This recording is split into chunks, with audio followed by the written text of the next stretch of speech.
Hi, this is Joe, and welcome to Come Play with Meeples. This is my inaugural video of me doing a playthrough of a game, and I thought I would start with one of my favorite to play as a solo game, and that is Arkham Horror. I know there's several videos out there with this particular campaign already on YouTube, and it is called The Night of the Zealot. However, I thought I would start with this one since it is the one that comes with the base game. And it's one that I've played many times over, but I don't think I've ever actually won the campaign. I thought I'd just start here, and then that way it's a scenario that I'm familiar with, especially since I'm also going to be trying to video for the first time ever. So this is the first one of the campaign, and it is called The Gathering. I have set this game to easy as well, so that way hopefully you get to enjoy the story as well instead of any difficulties that come along. You can set it to easy, standard, or you can set it to hard and expert. Okay, so I have set it to easy. My two investigators tonight is going to be Rex Murphy. He has intelligence of 3, or sorry, willpower of 3, intelligence of 4, might of 2, and evade of 3. And the other one is not from the base set. I do have pretty much all of the things to do with the game that have been released up to date. Let me just give you a quick example here. This is my box of storage here. So I have pretty much everything laid out in this big box here, and there's plenty of room for much more expansions, and there's a ton of scenarios already. Just kind of gives you an idea. So I didn't necessarily make the investigators decks pure with the base game either. They could be from any of the expansions up to date. And then the other investigator is Agnes Baker, and she's a waitress, and she's got willpower of 5, intelligence of 2, might of 2, and she's got evade of 3. And you can also see there a little bit of her descriptions there, which I'll get into once they come into play. Okay. So this is The Gathering. So let's see if Rex and Agnes can survive this awful night here. Well, let's get started.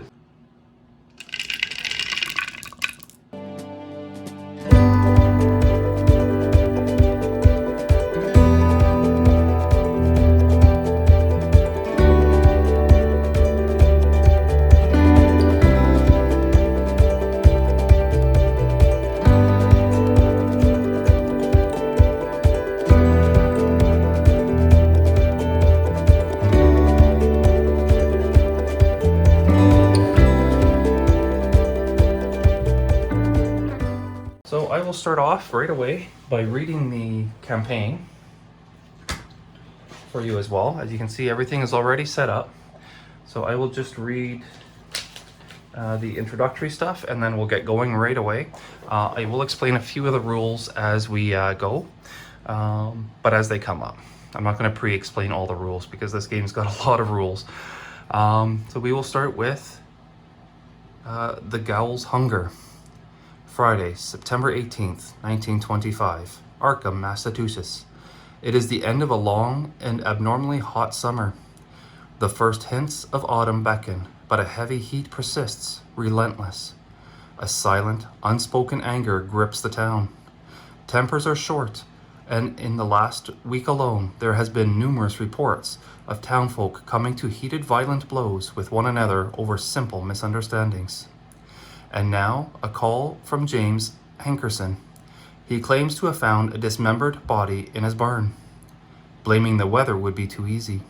There is something wrong with this town, and not a whole lot of this old soothsayer can do to stop the slide.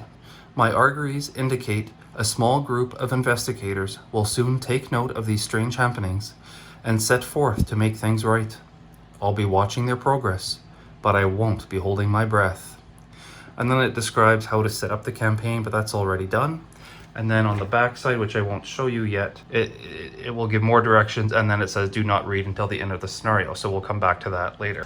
So in this game, basically we have the two investigators, and they're going to be dealing with comes before them. And that's the beauty of this game. There's so many things that can happen. So much flexibility for the designers. That's why I love it. Even though, yes, I played this campaign and I know the Arkham story, every time I play it, it plays out differently depending on which cards come out, even out of the Mythos deck there. And that's what makes it fun to replay. So basically we have the agenda and we have the act decks. And as you can see, together it makes a book.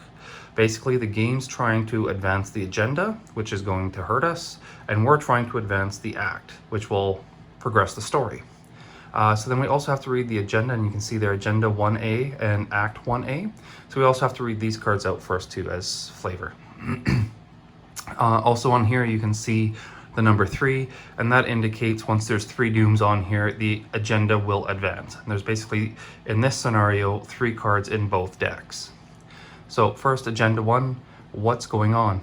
It is late at night. You are holed up in your study, researching this bloody disappearances that have been taking place in the region. A few hours into your research, you hear the sound of strange chanting coming from your parlor down the hall.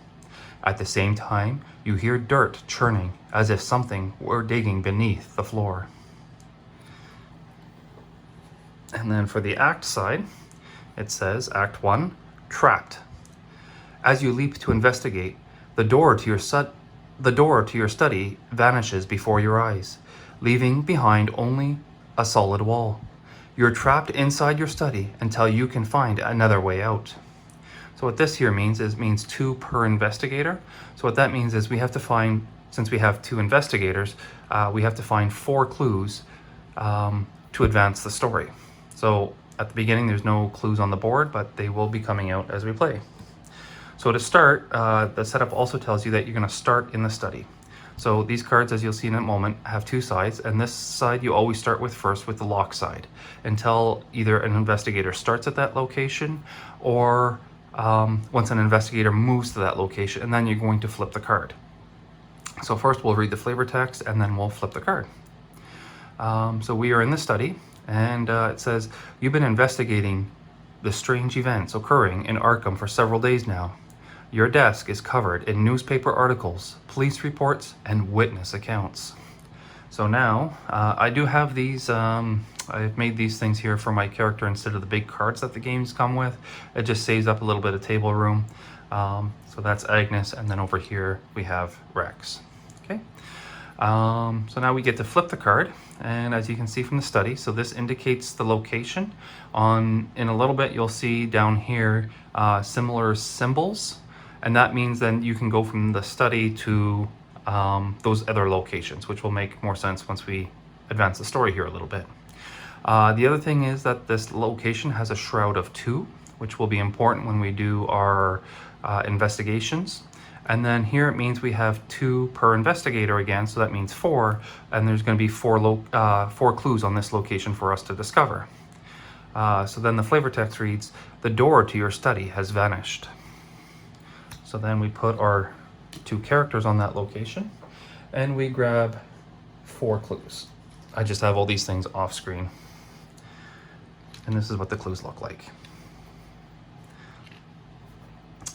And now, we still have to set up our cards. So to start the game, every character gets to have 5 cards in hand to start, and they also start with 5 resources.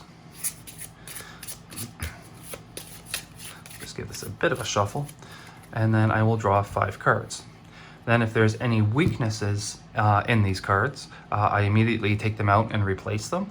And then I get a mulligan. I can decide whichever cards that I wish to keep, and then if I want to discard something because I don't like it in my starting hand, and then I can redraw once up to 5 again. So for Rex, let's see what he's got. So he has found logical reasoning. So what this means is that it would cost 2 resources to play this card. This is an event card. Logical reasoning, and then here you can read for yourself what it does. Play only if you have at least 1 clue. Choose an investigator at your location. That investigator either heals 2 horror or discards a terror card from his or her threat area. So that's the first one. Next, he's got the emergency cash, so it doesn't cost anything to play and basically gains 3 resources. I will be putting up the player hands up here, so hopefully you guys can see them the whole time. Next is, shortcut. So basically, costs nothing. And then it's a fast card, so it doesn't cost an action to play, and then play only during your turn. Choose an investigator at your location, move that investigator to a connected location. Next, he's got Dr. Milan Christopher. He costs 4 resources. He's an ally, Misatonic, and then he would gain 1 intelligence.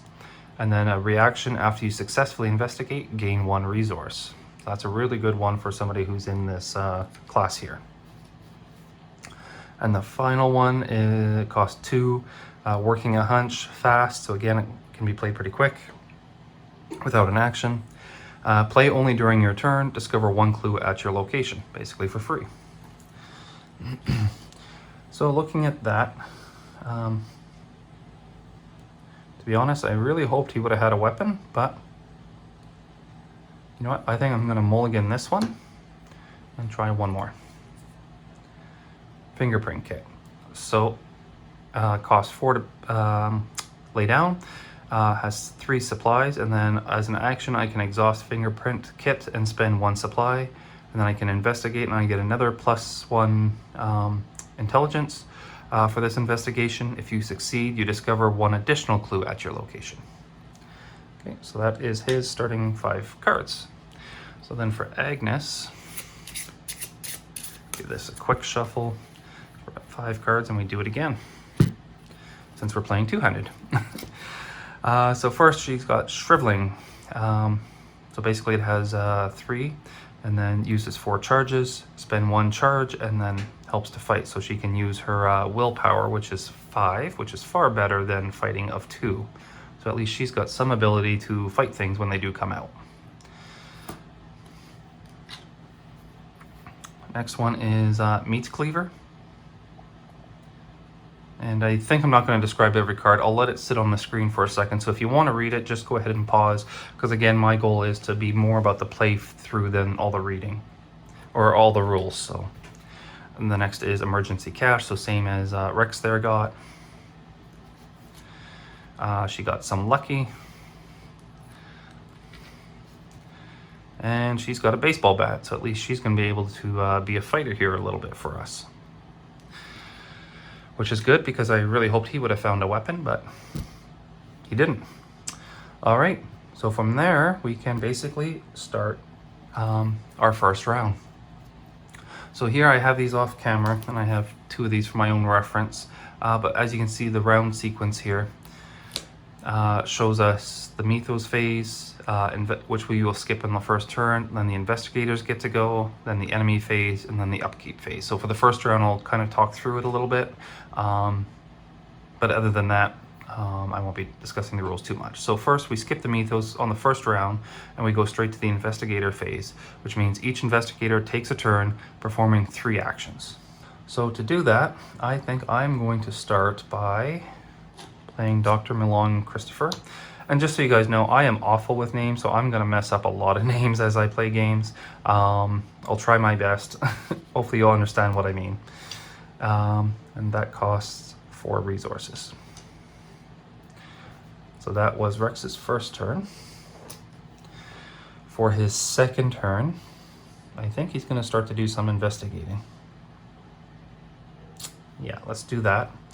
So I do have this bag for my Mythos bag. It doesn't come with the game, but it's a very nice bag, so that's what I use.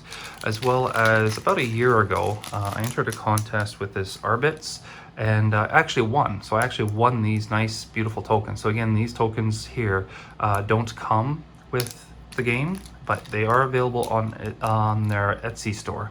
So I got them for free. He hasn't paid me for this. This is just something that I won about a year ago.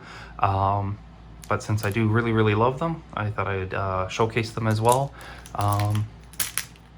So there you go. So that's the Chaos bag. So, like I said, for Rex's second turn, he's going to investigate. So what that means is he has an intelligence of 4, and this place has a shroud level of 2. So we have to meet or exceed this 2. So right now he starts at 4, and actually he's got 5 because Milan adds 1 to that. So it's 1 plus 4 is 5. Against 2, I don't think I need to do any other adjustments at this point for that. So I'm just going to pull a chip from the bag, 5 to 2, and I want to see -3 or better. And that's a skull. So then we have to go to this card, and we'll see what a skull does. So in each scenario, these symbols can do something different. And basically what it says is -X. X is the number of ghouls, enemies at your location. Well, right now we haven't seen any ghouls yet. We haven't seen any enemies, so that means that is a 0. So what that means is 4 plus 1 minus 0 is 5, is greater than 2. He succeeds in getting a clue. So Rex has a clue.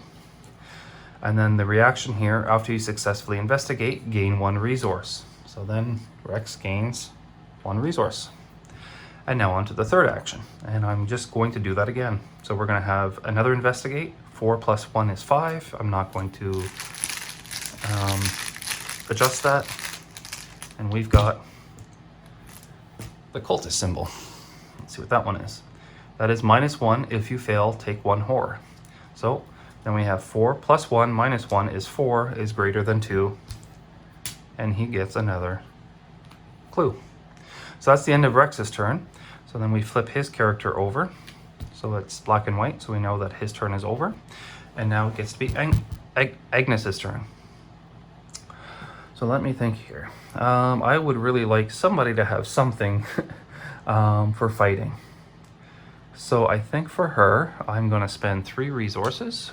1, 2, 3. And do this shriveling. So basically it says there, use 4 charges. So then you also use these resource tokens as well. And we'll put these on here, which means she can use the shriveling spell 4 times. Here, and I guess I didn't describe that yet. So here, this is the arcane symbol. That means she can have up to 2 spells, 2 hand items, 1 body, 1 accessory, ally, that's what it is, ally. So that's their maximum that they can have down as assets. So in her case, she's already got the shriveling spell out. So she's ready in case something comes along and tries to fight us. So I could also do the baseball bat, because the baseball bat does use up 2 hands compared to something like the meat cleaver here, which would occupy 1 hand. So you do have 2 hands. You can have 2 one-handed weapons or 1 two-handed weapon. So I'm just trying to see what the meat cleaver here does as well. Okay, so I think at this point I am going to put on the baseball bat, just so I don't always have to use the shriveling when it's not necessary. So that's going to cost her the 2 resources. And because her intelligence is only 2, I'm not too keen on having her investigate. It just feels like a bit of a wasted turn. And so I think for her, since she's out of resources, as another option, I can grab 1 more resource for her third action. So that's the end of her turn, which means we're done the investigator phase, and now we can go to the enemy phase. Well, there's no enemies out on the board, so yay, we don't have to worry about that right now, and we can go up to the upkeep phase, which basically says reset action, flip all the minis, so that's these things here. Ready all exhausted cards, so some cards will have it that they're 1 use per turn, in which case you have to exhaust it like that, and now you would be resetting it. Each investigator draws 1 card and 1 resource, and then you have to check your hand size and discard down to 8. Well, right now Rex has 4, Agnes has 3, so we're fine there. So we just get each character a resource, and then they each get a card. So we'll start with Rex here. Oh, and one thing I didn't describe, I'm going to make Rex our lead investigator. Okay, so his card is Unexpected Courage. Okay, so we'll put that in his hand. And then Agnes, she draws Perception.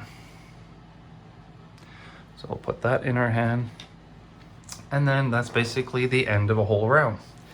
So now we go back to the top of the round sequence and we get to the Mythos phase. So first we have to place one Doom on the agenda. So this is what a Doom looks like. So we have to put it on the agenda over here. So now we have 1 of 3. When that hits 3, then we're gonna have to advance the agenda. And now we advance agenda, like I said. If Doom threshold is satisfied, well, it's 1 of 3, so it's not there yet. And then finally, each investigator draws 1 card from the top of the encounter deck. I think I called it the Mythos deck earlier, so sorry about that. This is the encounter deck. So I will start with Rex. I think I'll probably always do that. So he gets Ancient Evils, Revelation. Place 1 Doom on the current agenda. This effect can cause the current agenda to advance. So what that means is we have to grab another Doom. And now we were at 2 of 3. So because this card even said this effect can cause the current agenda to advance, otherwise it wouldn't have an effect if we were meeting or exceeding, but because of that it would now spark, but we're still only 2 of 3. So next is Agnes's. So Agnes has Grasping Hands, Revelation. Tests your agility, and we need 3. For each point you fail by, take 1 damage. So her agility is 3. So right now we're 3 to 3, but knowing our lovely Mythos bag here, Bag of Doom, that's probably not going to cut it. So let me think here. Do we have anything? No, she doesn't have anything. So every investigator that is at your location, and right now they're both in the study, can contribute 1 card to help with that. So Agnes's problem is this is an agility test, and as you can see with all these icons, which I haven't described yet, they can help to adjust the numbers of these tests. Unfortunately, she doesn't have anything to help with agility, so that's a problem. However, since Rex is at the same location, he just drew the Unexpected Courage. And that has 2 wilds on there, so it can be used for anything. So he is actually going to be so kind and gracious to Agnes, because let's not start this off on a bad note, and he is going to commit this Unexpected Courage to make her skill 3 + 2. So now it's a 5 against the test requirement of 3 before we modify with the deck. So if you want to do any modifications, it has to be before you draw from the bag. So he's done that, and it also says max once per skill test. So you can only have 1 unexpected courage for this test. So now that's about all we can do. So it's 5 to 3. Good luck, Agnes. Oh, okay, so that is the automatic fail. It didn't matter what would have happened, she was going to lose. So since we go back to this here, for each point that you fail by, take 1 damage.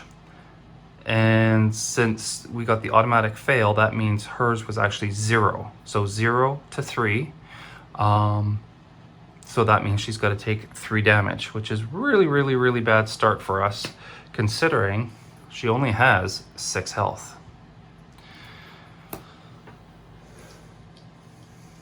So we grab a 3 health token, 3 damage on her, and that's the Mythos phase. And now we go back to the investigator phase. So that's kind of how a whole turn works. So from there, I won't keep trying to re-explain everything. I'm just going to go with the playthrough now. See if that's better for you. Okay. So I'm going to start with Rex because he's better at the investigation, and we need to find these 2 clues so that way we can advance the act here, because we need 4 clues in all. He's already found 2. There's only 2 more. Agnes isn't very good at it. So we are going to have Rex go first and investigate at least twice. So again, he's got 4 + 1, so that's 5. Against the Shroud of 2 here. So that makes it 3 to 2, and he succeeds. And because he successfully investigated, he gains 1 resource. I wonder if I missed that earlier. Okay, so for his second turn, he's going to do the exact same thing again. 5 to 2. The cultist, that symbol means -1, so that makes it 4 to 2. He succeeds, and he has all 4. Now, as a free action, he can advance the act, which he is going to do. So he's going to spend the 4 clues that he found lying around his study to find a way out of the study, since the door vanished. And now we get to advance the... This brings us to the end of Act 1 of The Gathering. When I originally filmed this, I filmed it as an entire video through the whole scenario. However, in editing, being my first video, I've decided to break this up into 3 parts, as otherwise it's a bit long to watch in one sitting. So I've decided to break it up here, and this is where we're going to end part 1 with Rex and Agnes in The Gathering. So I hope you'll join me soon for the next part 2 of The Gathering, and come play with Meeples.